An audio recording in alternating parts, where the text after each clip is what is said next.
take you on a journey that we are on since we came here. Wow.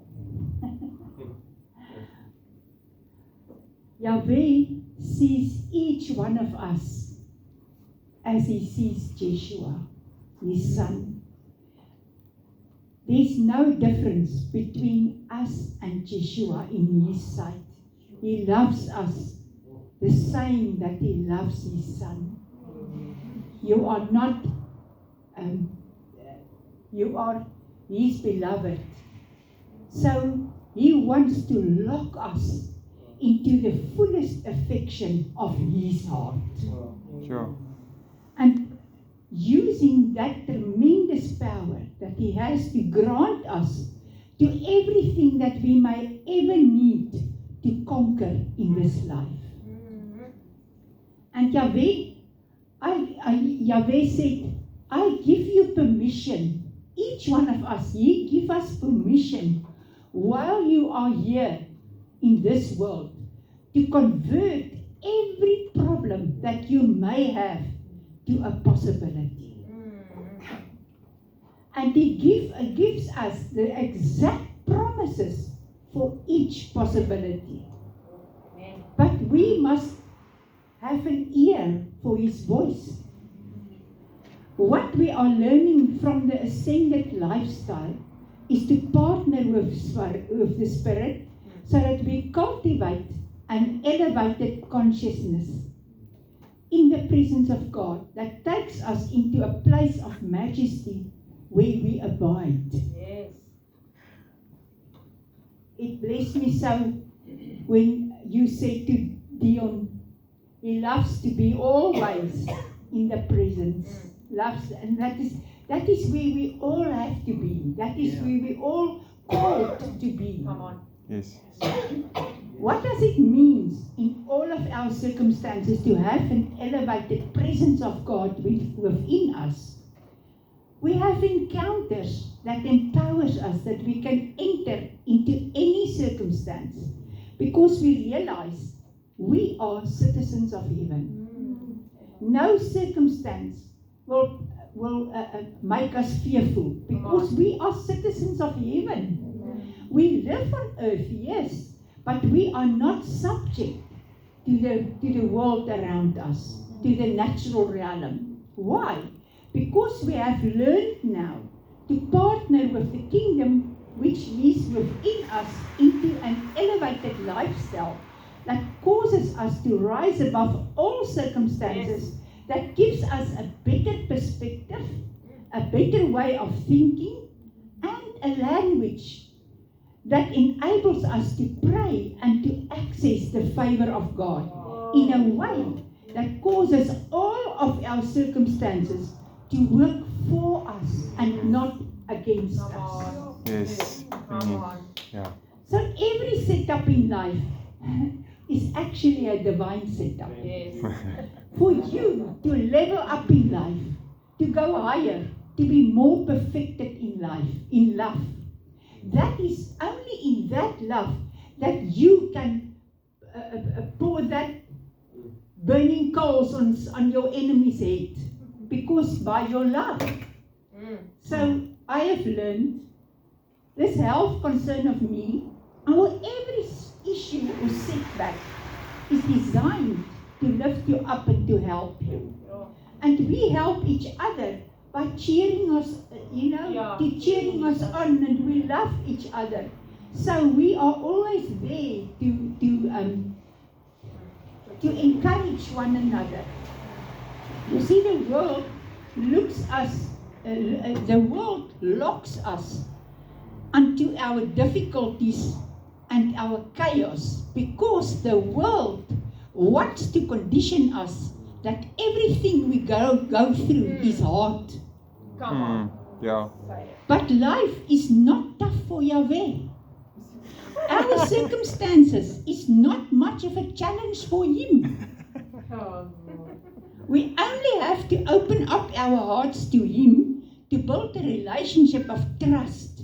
We have to learn to never doubt in his love and his care for us. So I started to ask him, Yahweh, what is it you want to be for me in this circumstances? What is it you want to be for me? And the only answer I got, I want you to live an ascended life. Yo. And that we've learned here in New Breed. We never knew about it.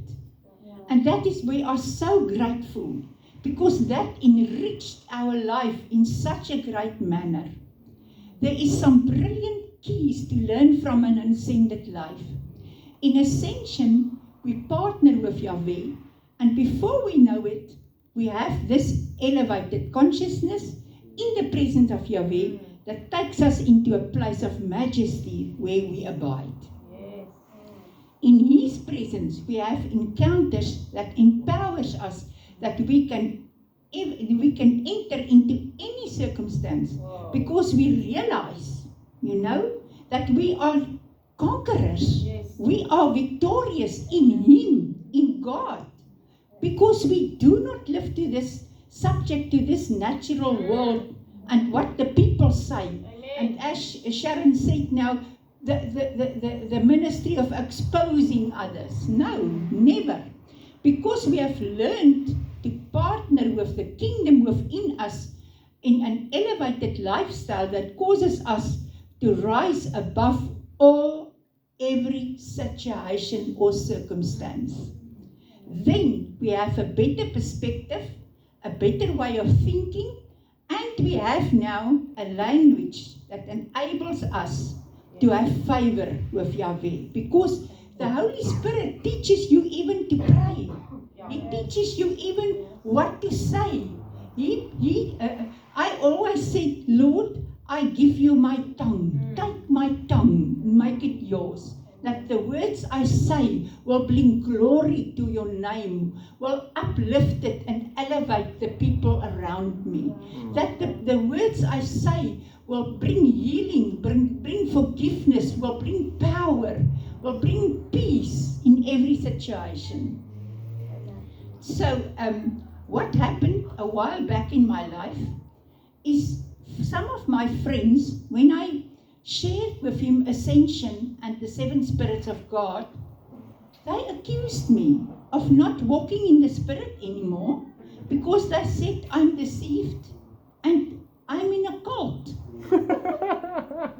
But Yahweh sees us in a total different way. He left these friends of mine, He let them accusing me. He let them accusing me to help me becoming the person I should be. Come on. When he said this to me one day, I said, "Oh, Yahweh, please let them keep on criticizing me." And my perspective of these friends changed from night to day. Then I know Yahweh stretched my mind by this experience so I can never go back to the old dimensions where I got hurt Offended. and offended. Yeah. Forever my perspective of people who oppose me is totally transformed. Wow. Now I am able to heap up coals, like burning coals. Yes. Because He changed me in these situations. And what did I learn? Even opposition can cause you to grow spiritually on your way to maturity. Wow. Many times nothing fall in your lap. You have, Come on. it cost you a price. It cost you your life. It cost you to totally surrender to Him. You see the truth, because the truth has a distinct sound that cannot be silenced. But we are we always ready for the truth? That's the question. Truth never stops calling us. You see, there needs to be a realization of what it takes to encounter, receive, and live the truth. You see, to just hear the truth and knowledge is a total difference to receive it and to live it. We have to live it every day. when you hear this truth. So yesterday, in Mystical Academy, we learned the truth of El Shaddai is an all-consuming fire. No? But I was taught El Shaddai is an all-sufficient one. What a misconception. Now, through the living letters, we have learned El Shaddai is a consuming fire, not to destroy us, but to destroy our circumstances, the enemies. No? Yes.